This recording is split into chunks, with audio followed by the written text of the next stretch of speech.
Hello everyone, welcome to exam forum के आज इस वीडियो में हम शुरू करेंगे एक नया महीना यानी कि मई महीना। और आज के इस वीडियो में हम कवर करेंगे 1 मई 2019 से करंट अफेयर के क्वेश्चन। और इस वीडियो का जो पीडीएफ फाइल है आपको नीचे डिस्क्रिप्शन बॉक्स में मिल जाएगा, आप वहां से डाउनलोड कर सकते हैं।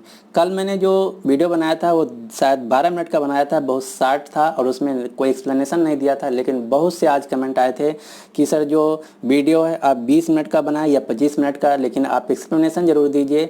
एक्सप्लेनेशन नहीं देते हैं तो इस वीडियो को देखने में मज़ा नहीं आता। फिर ये वो बहुत कमेंट आए थे, तो आज से हम जो वीडियो बनाएंगे फुल एक्सप्लेनेशन में बनाएंगे। और वीडियो का लेंथ जो होगा 20 या 22 मिनट हो सकता है, तो आप थोड़ा मैनेज कर लीजिए। तो चलिए शुरू करते हैं आज का वीडियो। एक बात और, मैंने पिछले 6 महीना की एक करंट अफेयर की पीडीएफ बनाया है जिसमें टोटल क्वेश्चन 300 हैं। और इसमें जो क्वेश्चन होंगे वो नवंबर 2018 से लेके अब 30 अप्रैल 2019 तक के हैं। और हर महीना से मैंने 50-50 क्वेश्चन उठाए हैं। और ये क्वेश्चन वहीं उठाए हैं जो मोस्ट इंपॉर्टेंट क्वेश्चन हैं और जिनकी वैलिडिटी अगले 6 या 8 महीना है। आप कोई भी एग्जाम देने जाएं, चाहे रेलवे हो, बैंक हो, एसएससी हो या किसी भी स्टेट का एग्जाम हो, अगर ये 300 क्वेश्चन अच्छी तरीके से पढ़ लेते हैं तो उम्मीद करते हैं कि 90 to 95 जो करंट अफेयर के क्वेश्चन हैं इन्हीं 300 क्वेश्चनों में से आने वाले हैं। इसमें जो मैंने कवर किया है वो स्पोर्ट करंट अफेयर है, नेशनल करंट अफेयर है, इंटरनेशनल करंट अफेयर है, रैंकिंग एंड रिपोर्ट्स है, बैंकिंग करंट अफेयर है, state current affair, award current affair है, books and author, appointment scheme, summit और बिजनेस एग्रीमेंट। ओवरऑल मैंने कंप्लीट करंट अफेयर का ये पीडीएफ बनाया है।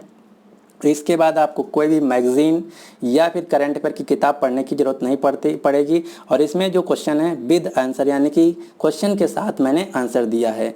और ये सभी जो क्वेश्चन है हिंदी भाषा में है यानी कि हिंदी मीडियम में है। और ये सभी क्वेश्चन एमसीक्यू फॉर्मेट में हैं। और ये जो पीडीएफ है आपको उसका लिंक नीचे डिस्क्रिप्शन बॉक्स में मिल जाएगा, आप वहाँ से डाउनलोड कर सकते हैं। लेकिन थोड़ा पेड चलाने के लिए कुछ पैसों की ज़रूरत पड़ती है, इसीलिए मैंने इसको पेड कर दिया है। इसका जो मूल्य है बहुत कम मैंने रखा है, मात्र 30 रुपया। यानी कि आप 6 महीने की जो करंट अफेयर की पीडीएफ है आप सिर्फ 30 रुपये में पा जाएंगे। और अगर इसके डाउनलोड में या अगर आपका पेमेंट हो जाता है, आपको पीडीएफ नहीं मिलती है या आपका ट्रांजैक्शन फेल हो जाता है या अन्य किसी प्रकार का प्रॉब्लम आता है, तो हमें इस ईमेल आईडी examforum99@gmail.com पर या फिर व्हाट्सएप नंबर पे तुरंत आप कांटेक्ट कर सकते हैं। अगर आपका पेमेंट हो जाता है, आपको पीडीएफ नहीं मिलती है, तो कोई टेंशन लेने की ज़रूरत नहीं। आप इस पे कांटेक्ट कीजिए, हम तुरंत आपको रिवर्स कांटेक्ट करेंगे। तो उम्मीद करते हैं कि आप ये पीडीएफ परचेज करेंगे। अगर आप परचेज करने के बाद पढ़ेंगे तो आपको खुद महसूस होगा कि जो इसमें क्वेश्चन है मोस्ट इंपॉर्टेंट क्वेश्चन है। और कोई भी एग्जाम देने जाएं इससे बाहर क्वेश्चन नहीं आने वाले हैं लास्ट 6 महीने के। और ये जो क्वेश्चन है अपडेटेड है 30 अप्रैल 2019 तक के सभी क्वेश्चन मैंने कवर किया है। और हर महीना से मैंने 50-50 क्वेश्चन उठाया है। तो ये पीडीएफ जरूर परचेज कीजिए और इसका लिंक आपको नीचे डिस्क्रिप्शन बॉक्स में मिल जाएगा। तो चलिए शुरू करते हैं आज का वीडियो। आज का पहला क्वेश्चन है, हाल ही में फिलीपींस की सबसे बड़ी पर्सनल केयर कंपनी स्प्लैश को किसने खरीद लिया है? तो इसको खरीद लिया भारत की आईटी कंपनी विप्रो ने। यानी कि इस क्वेश्चन का जो सही आंसर है वो है बी। विप्रो से आपको 3-4 क्वेश्चन याद रखने। पहला, विप्रो जो कंपनी है भारत की तीसरी सबसे बड़ी आईटी कंपनी। भारत की जो सबसे बड़ी आईटी कंपनी वो है टीसीएस, दूसरे नंबर पे इन्फोसिस, तीसरे नंबर पे विप्रो, चौथे नंबर पे एचसीएल। विप्रो का जो मुख्यालय है वो है बेंगलुरु में। विप्रो के जो ओनर हैं उनका नाम है अजीम प्रेमजी। और विप्रो के जो सीईओ हैं जो सबसे ज़्यादा एग्जाम में पूछा जाता है वो हैं आबिद अली नीमच वाला। इनके सीईओ का जो नाम है आपको याद रखना। ये तो बात हो गई विप्रो की। अब यहाँ पे बात की गई है फिलीपींस की। तो फिलीपींस से रिलेटेड आपको कुछ बातें याद रखना है। पहला, फिलीपींस की राजधानी मनीला है। फिलीपींस जो देश है ये एशिया का एक देश है और ये प्रशांत महासागर में स्थित है। इसके अलावा फिलीपींस की जो मुद्रा है उसका नाम है फिलीपींस पीसो। यहाँ के जो प्रेसिडेंट हैं उनका नाम है रोड्रिगो दुतर्ते। और फिलीपींस से आपको 3 क्वेश्चन याद रखने हैं। पहला क्वेश्चन, फिलीपींस में एक बैंक है जिसका नाम है एशियन डेवलपमेंट बैंक, जिसका भारत भी मेंबर है। और इसको शॉर्ट में बोला जाता है एडीबी। इसका मुख्यालय फिलीपींस की राजधानी मनीला में। और एडीबी के बैंक के जो वर्तमान में हेड हैं उनका नाम है ताकेहिको नकाओ, जो कि जापान देश के हैं। ये तो पहली न्यूज हो गई। दूसरी न्यूज आपको ये याद रखना है कि फिलीपींस में एक इंस्टीट्यूट है जिसका नाम है इंटरनेशनल राइस रिसर्च इंस्टीट्यूट। इसको हिंदी में बोला जाता है अंतर्राष्ट्रीय चावल अनुसंधान संस्थान, और इसका भी मुख्यालय फिलीपींस में, और इसका ही एक शाखा कह लीजिए जिसको बोला जाता है regional rice research institute, Hindi में बोला जाता है क्षेत्रीय चावल अनुसंधान केंद्र। ये खुला है अभी अभी 2 महीना पहले वाराणसी उत्तर प्रदेश में। तो regional rice research institute Bharat में खुला है वाराणसी उत्तर प्रदेश में, और जो इंटरनेशनल राइस रिसर्च इंस्टीट्यूट है ये है फिलीपींस। ये हो गई दूसरी न्यूज़। तीसरी न्यूज़ आपको फिलीपींस से ये याद रखना कि फिलीपींस की एक मॉडल है जिनका नाम है कैटरीना ग्रे। कैटरीना ग्रे ने 2018 का मिस यूनिवर्स का खिताब जीता था। तो ये 3 न्यूज़ आपको याद रखना है फिलीपींस देश से। अगला क्वेश्चन देखते हैं, question number 2।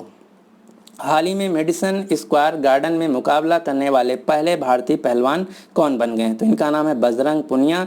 Bajrang Punia Madison Square में कुश्ती खेलने वाले पहले भारतीय बन गए हैं। अब आपको पता होना चाहिए कि मेडिसन स्क्वायर गार्डन क्या है। तो मेडिसन स्क्वायर जो गार्डन है ये न्यूयॉर्क अमेरिका में स्थित मल्टीपर्पज इंडोर एरिना है। यहाँ पे सिंगिंग भी होता है, डांसिंग भी होता है, और जो इंडोर गेम होते हैं ये सभी खेले जाते हैं। ये आप जो देख पा रहे हैं फिगर, ये है मेडिसन स्क्वायर गार्डन जो कि न्यूयॉर्क सिटी अमेरिका में स्थित है। और यहाँ पे जो कुश्ती खेलेंगे बजरंग पुनिया, उसका जो थीम होगा यानी कि जो इवेंट होगा उसका नाम होगा grapple at the garden beat the street. इस इवेंट का नाम है जिसमें बजरंग पुनिया खेलेंगे कुश्ती। इसके अलावा बजरंग पुनिया से 2 क्वेश्चन आपको याद रखना। बजरंग पुनिया जो हैं ये हरियाणा से पहलवान हैं, और पूरी दुनिया में वर्तमान में 65 किलोग्राम कैटेगरी में इनकी जो रैंकिंग है वो है नंबर 1। तो इतने क्वेश्चन आपको यहाँ से याद रखने हैं, और इस क्वेश्चन का जो सही आंसर है वो है ए। तो ये जो आप देख पा रहे हैं ये है मेडिसन स्क्वायर गार्डन। और एक क्वेश्चन और पूछा जाता है रेड स्क्वायर। तो रेड स्क्वायर जो है ये है रूस की राजधानी मॉस्को में। जो रूस के राष्ट्रपति होते हैं इनका जो सरकारी आवास है उसका नाम है रेड स्क्वायर। ये जो आप देख पा रहे हैं फिगर ये है रेड स्क्वायर। तो ये दोनों क्वेश्चन पूछे जाते हैं कि रेड स्क्वायर कहाँ है, तो ये है मॉस्को रसिया में। अगर क्वेश्चन पूछा जाए मेडिसन स्क्वायर गार्डन कहाँ है, तो उत्तर होगा न्यूयॉर्क अमेरिका में। अगला क्वेश्चन देखते हैं, क्वेश्चन नंबर 3। हाल ही में नेगास्को गिदादा का निधन हो गया। ये कौन थे? तो ये थे इथियोपिया देश के पूर्व राष्ट्रपति, यानी कि इस क्वेश्चन का जो सही आंसर है वो है बी। अब आपको इथियोपिया से 2-3 क्वेश्चन याद रखना। पहला, इथियोपिया जो देश है ये अफ्रीका महाद्वीप का देश है। इसकी राजधानी आदिस अबाबा है, और आदिस अबाबा में अफ्रीकन यूनियन का मुख्यालय है। जैसे यूरोपियन यूनियन है उसका मुख्यालय बेल्जियम की राजधानी ब्रुसेल्स में, उसी प्रकार अफ्रीकन यूनियन है जिसमें 54 देश हैं, और अफ्रीकन यूनियन का मुख्यालय आदिस अबाबा। इथियोपिया देश की जो मुद्रा है उसका नाम है इथियोपियन बिर। और इथियोपिया देश के एक दूसरे व्यक्ति हैं जिनका नाम आपको याद रखना है, उनका नाम है टेड्रस आधानोम। टेड्रस आधानोम जो है ये इथियोपिया देश के हैं, और ये वर्तमान में WHO के हेड हैं। WHO का पूरा नाम है वर्ल्ड हेल्थ ऑर्गेनाइजेशन, विश्व स्वास्थ्य संगठन, और इसका मुख्यालय है जिनेवा स्विट्जरलैंड में।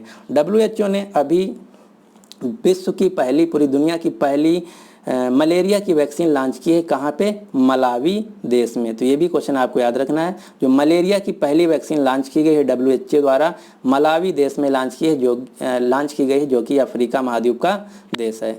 अगला क्वेश्चन देखते हैं, क्वेश्चन नंबर 4।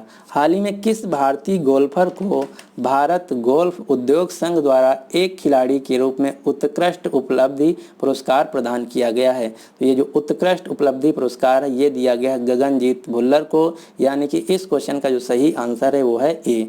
ये आप जो फोटो देख पा रहे हैं ये हैं गगनजीत भुल्लर। अब मैं आपको 2-3 क्वेश्चन नाम बताता हूं जो कि आपको याद रखना। यहाँ से बेसिकली क्वेश्चन ये पूछा जाता है, ऐसे नाम दे दिया जाता है, फिर क्वेश्चन पूछा जाता है ये खिलाड़ी किस खेल से संबंधित है। यहाँ पे स्टेट नहीं मायने रखता, सिर्फ खिलाड़ी। तो ये हैं भारत के टॉप गोल्फर अनिर्बन लहरी, शिव कपूर, जीव मिल्खा सिंह, अर्जुन अटवाल, ज्योति रांधवा, ये सभी मेल गोल्फर हैं। और एक क्वेश्चन ये पूछा जाता है कि जो जीव मिल्खा सिंह हैं, इनका मिल्खा सिंह जो कि एक धावक थे जिन पे पिक्चर बनी थी, उनसे इनका संबंध क्या है? तो जो जीव मिल्खा सिंह हैं ये मिल्खा सिंह के बेटे हैं, यानी कि इनका बाप बेटे का रिश्ता है। मिल्खा सिंह धावक थे और इनके पुत्र जीव मिल्खा सिंह गोल्फर के खिलाड़ी हैं। ये हैं सभी मेल गोल्फ प्लेयर। अब आपको 2-3 नाम याद रखने फीमेल गोल्फ प्लेयर। वानी कपूर, अदिति अशोक, दीक्षा डांगर, शर्मिला निकोलेट, ये सभी हैं भारत की फेमस फीमेल गोल्फर प्लेयर। और वानी कपूर को अभी अभी ऑस्ट्रेलिया LGPA कार्ड दिया गया था। LGPA कार्ड क्या मतलब है? लेडीज प्रोफेशनल गोल्फ एसोसिएशन एक फोरम है ऑस्ट्रेलिया का, उसमें वानी कपूर को शामिल किया गया है और ये पहली भारतीय गोल्फर बनी है जिनको Australia ladies professional golf association में शामिल किया गया है। तो इतने क्वेश्चन आपको यहाँ से याद रखने हैं। अगला क्वेश्चन, क्वेश्चन नंबर 5, हाल ही में PFA अवार्ड्स 2019 में प्लेयर ऑफ द ईयर किसे चुना गया? तो ये 2 लोगों को चुना गया है, विर्गिल वैन डिक्ज को जो कि लिवरपूल से संबंधित हैं, विवियन मिडेडा जो कि आर्सेनल से संबंधित है। ये अवार्ड क्या है? सबसे पहले ये आपको समझना होगा। जो PFA अवार्ड है इसका पूरा नाम है प्रोफेशनल फुटबॉल एसोसिएशन। जो पूरी दुनिया के फुटबॉल के क्लब होते हैं उनमें जो अवार्ड दिया जाता है उस अवार्ड का नाम है PFA अवार्ड। ये 2 क्लब के लोगों को दिया गया, A और B, यानी कि इस क्वेश्चन का जो सही आंसर है वो है C। अब मैं आपको 4-5 फुटबॉल क्लब के नाम बताता हूं जो कि अक्सर एग्जाम में पूछा जाता है। रियल मैड्रिड, FC बार्सिलोना जो ये दोनों स्पेन के हैं, मैनचेस्टर यूनाइटेड ये यूनाइटेड किंगडम का है, लिवरपूल ये भी यूनाइटेड किंगडम का है, चेल्सी, बायर्न म्यूनिख और जुवेंटस ये जो हैं फुटबॉल के क्लब हैं और ये दुनिया के सबसे बड़े फुटबॉल क्लब में आते हैं। अभी एक कल मैंने क्वेश्चन बताया था, ला लिंगा फुटबॉल क्लब, जो ला लिंगा फुटबॉल लीग है उसको जीत लिया है FC बार्सिलोना ने, और FC बार्सिलोना जो है स्पेन का एक फुटबॉल क्लब है। इसके अलावा एक क्वेश्चन और आपको याद रखना है फुटबॉल से, जो फुटबॉल विश्व कप 2018 है वो खेला गया था रूस में, जिसमें विजेता था फ्रांस। इसके 4 साल बाद यानी कि 2018 के 4 साल बाद 2022 में खेला जाएगा कतर में, उसके 4 साल बाद 2026 में खेला जाएगा 3 देशों में। फीफा विश्व कप कौन कौन से देश? अमेरिका, मैक्सिको और कनाडा में। और फीफा की विश्व रैंकिंग में भारत की जो रैंक है वो है 101, नंबर 1 जो देश है वो है बेल्जियम। अगला क्वेश्चन देखते हैं, क्वेश्चन नंबर 6, हाल ही में किस देश ने संयुक्त राष्ट्र शस्त्र व्यापार संधि से बाहर होने की घोषणा की है? तो आप इसको इंग्लिश में पढ़िए तो ज़्यादा समझ में आएगा। इसको इंग्लिश में बोला जाता है United Nations arm trade treaty. पूरी दुनिया में जो हथियार का आयात और निर्यात यानी कि बेच और खरीद होता है इसी ट्रीटी के अंतर्गत गवर्न होता है, और इस ट्रीटी से अमेरिका ने कहा है कि अब हम बाहर हो जाएंगे, यानी कि इसकी सदस्यता को क्विट कर देगा, मेंबरशिप को त्याग देगा। तो इस क्वेश्चन का जो सही आंसर है वो है ए, संयुक्त राष्ट्र शस्त्र व्यापार संधि जो है फोरम जो है इससे अब अमेरिका अलग हो जाएगा, यानी कि इसकी सदस्यता को त्याग देगा। इसके अलावा 4-5 और आपको ऑर्गेनाइजेशन याद रखना है जो कि जब से अमेरिका में डोनाल्ड ट्रंप की सरकार आई तब से वो उन ग्रुप से अलग हुए हैं। जैसे अभी United Nations arm trade treaty से अमेरिका अलग हो गया, यानी कि मेंबरशिप को क्विट कर दिया। पेरिस क्लाइमेट एग्रीमेंट से अमेरिका अलग हो गया। ट्रांस पैसिफिक पार्टनरशिप से अमेरिका अलग हो गया। यूनेस्को से भी अमेरिका अलग हो गया। ईरान न्यूक्लियर डील से भी अमेरिका अलग हो गया। United Nations human right council से भी अमेरिका अलग हो गया। तो इतने ऑर्गेनाइजेशन है जिससे पिछले 2 साल में अमेरिका ने अपनी सदस्यता यानी कि मेंबरशिप को क्विट कर दिया है। इसके अलावा 2-3 देश और आपको याद रखना। इजराइल जो देश है, इजराइल ने भी यूनेस्को से अपनी सदस्यता को क्विट कर दिया है। इसके अलावा एक ग्रुप है जिसका नाम है ओपेक। ओपेक का पूरा नाम है Organization for Petroleum Exporting Country. इससे कतर देश अलग हो गया है। इसके अलावा एक देश है मलेशिया। मलेशिया जो है ये इंटरनेशनल क्रिमिनल कोड को ज्वाइन किया है। इसके अलावा एक दूसरा देश है जिसका नाम है मैसेडोनिया। तो मैसेडोनिया जो देश है ये नाटो जो ग्रुप है NATO NATO North Atlantic Treaty Organization इसको ज्वाइन किया है। इसके अलावा एक देश है मालदीव। मालदीव ने कॉमनवेल्थ नेशंस को ज्वाइन किया। तो इतने देश जो ज्वाइन किए हैं और जो देश क्विट किए हैं सभी आपको याद रखना होगा। ये सभी वो ऑर्गेनाइजेशन है जिसको अमेरिका ने क्विट किया है। इसके अलावा इजराइल ने भी यूनेस्को से क्विट किया है। कतर ने ओपेक से क्विट किया है। मलेशिया ने इंटरनेशनल क्रिमिनल कोर्ट को ज्वाइन किया है। मालदीव ने कॉमनवेल्थ नेशंस को ज्वाइन किया है। मैसेडोनिया ने नाटो को ज्वाइन किया है।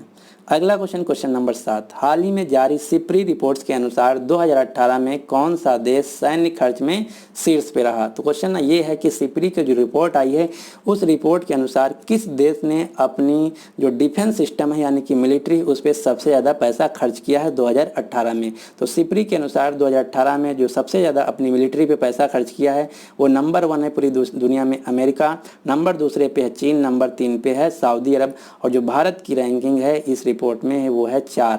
यानी कि पूरी दुनिया में 2018 में भारत ने अपनी मिलिट्री सिस्टम पे सबसे ज़्यादा चौथे नंबर पे पैसा खर्च किया है। तो ये आपको याद रखना है और इस क्वेश्चन का जो सही आंसर है वो है ए। ये तो हो गई सिप्री की रिपोर्ट पैसा खर्च करने के मामले में। इसके अलावा एक और रिपोर्ट आपको याद रखना है सिप्री की। सिप्री रिपोर्ट 2019 आई थी, उसमें ये कहा गया था कि 2018 में सबसे ज़्यादा पूरी दुनिया में हथियार किसने खरीदे हैं। तो सबसे ज़्यादा हथियार 2018 में खरीदे हैं सऊदी अरेबिया ने, दूसरे नंबर पे भारत ने खरीदा है। अगर बात की जाए बेचने की तो 2018 में सिप्री के अनुसार सबसे ज़्यादा जो हथियार बेचे गए हैं वो बेचे गए अमेरिका द्वारा और दूसरे नंबर पे सबसे ज़्यादा रूस के द्वारा। तो ये रिपोर्ट आपको 2 याद रखनी है। जो सिप्री है इसका पूरा नाम है Stockholm International Peace Research Institute और इसका मुख्यालय स्टॉकहोल्म में। स्टॉकहोल्म जो है ये स्वीडन की राजधानी है, स्वीडन यूरोप का एक देश है। अगला क्वेश्चन, क्वेश्चन नंबर 8, हाल ही में जॉन सिगलटन का निधन हो गया, ये कौन थे। तो ये हॉलीवुड के फिल्म निर्माता, सॉन्ग राइटर और सिंगर थे। यानी कि इस क्वेश्चन का जो सही आंसर है वो है ए। अगला क्वेश्चन देखते हैं, क्वेश्चन नंबर 9, हाल ही में किसने पुस्तक पॉलिटिक्स ऑफ जुगाड़ द कोएलिशन हैंडबुक को लिखा है। तो ये लिखा गया है, जो पुस्तक है ये लिखी गई पत्रकार सबा नकवी द्वारा। यानी कि इस क्वेश्चन का जो सही आंसर है वो है ए। ये हैं सबा नकवी।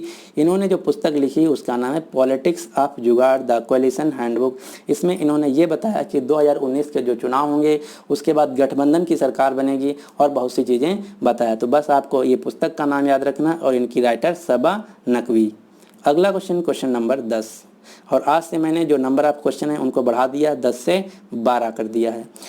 क्वेश्चन नंबर 10 ये है कि हाल ही में वायुसेना का नया वाइस चीफ किसे नियुक्त किया गया है। तो इससे पहले जो वायुसेना के वाइस चीफ थे उनका नाम था एयर मार्शल अनिल खोसला, और ये आज के दिन यानी कि 1 मई को रिटायर हो जाएंगे तो इनकी जो जगह लेंगे उनका नाम है एयर मार्शल राकेश कुमार सिंह भदौरिया। यानी कि इस क्वेश्चन का जो सही आंसर है वो है बी। हमारे अब जो नए वायुसेना के वाइस चीफ होंगे उनका नाम होगा एयर मार्शल राकेश कुमार सिंह भदौरिया। और वर्तमान में जो वायुसेना के प्रमुख यानी कि हेड हैं उनका नाम है VS धनोवा। इसके अलावा एक और न्यूज आपको याद रखना, जो नौसेना प्रमुख हैं जिनका नाम है एडमिरल सुनील लांबा। तो एडमिरल सुनील लांबा जो हैं ये 31 मई को रिटायर हो जाएंगे और इनकी जगह लेंगे करमबीर सिंह। तो भारत के जो अगले नौसेना प्रमुख बनेंगे उनका नाम होगा एडमिरल करमबीर सिंह। अगला क्वेश्चन, क्वेश्चन नंबर 11, हाल ही में किस देश ने महिलाओं के बुर्का तथा चेहरे को ढकने वाले अन्य वस्त्रों पर प्रतिबंध लगा दिया। तो आप सभी लोग जानते होंगे कि अभी अभी श्रीलंका में ईस्टर संडे को बम धमाका हुए थे 8, जिसमें करीब 400 लोग मारे गए और हजारों लोग घायल हो गए।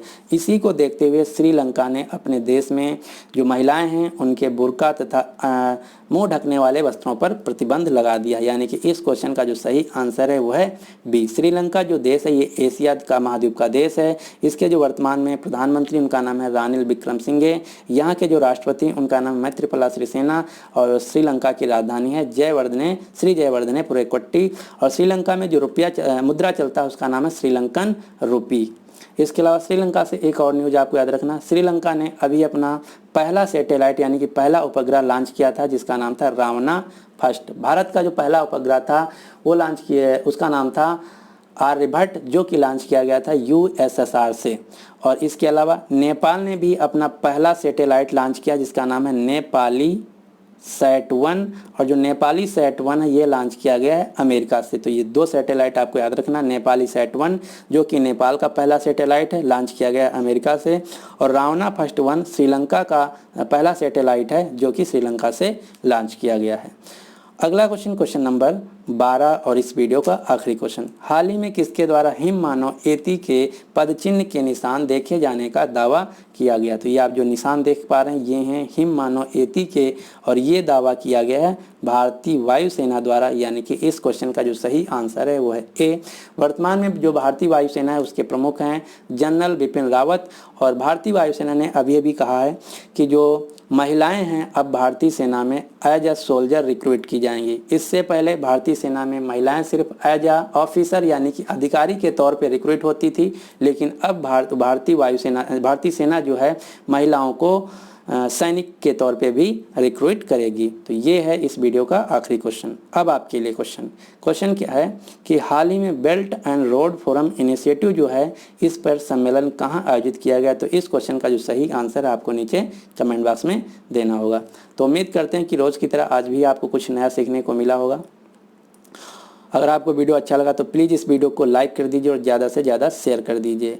और जो मेरा पीडीएफ है पिछले 6 महीने का, ये आप एक बार परचेज करके देखिए, आपको ज़रूर फ़ायदा मिलेगा। अगर कोई भी एग्ज़ाम देने जा रहे हैं तो हमारा दावा है कि इसमें 90 to 95 जो क्वेश्चन है इन्हीं 300 क्वेश्चन में से आपके एग्ज़ाम में आएंगे। और इससे रिलेटेड अगर आपको कोई भी प्रॉब्लम होता है तो हमसे इस ईमेल आईडी और इस व्हाट्सएप नंबर पे कांटेक्ट कर सकते हैं। अगर आपका पेमेंट हो जाता है, आपका पीडीएफ डाउनलोड नहीं हो रहा, तब भी कोई टेंशन लेने की जरूरत नहीं, आप हमसे इस पे कांटेक्ट कीजिए, हम तुरंत आपको रिप्लाई करेंगे। और इस जो पीडीएफ का लिंक है आपको नीचे डिस्क्रिप्शन बॉक्स में मिल जाएगा। So finally thanks for watching and good luck for your exam.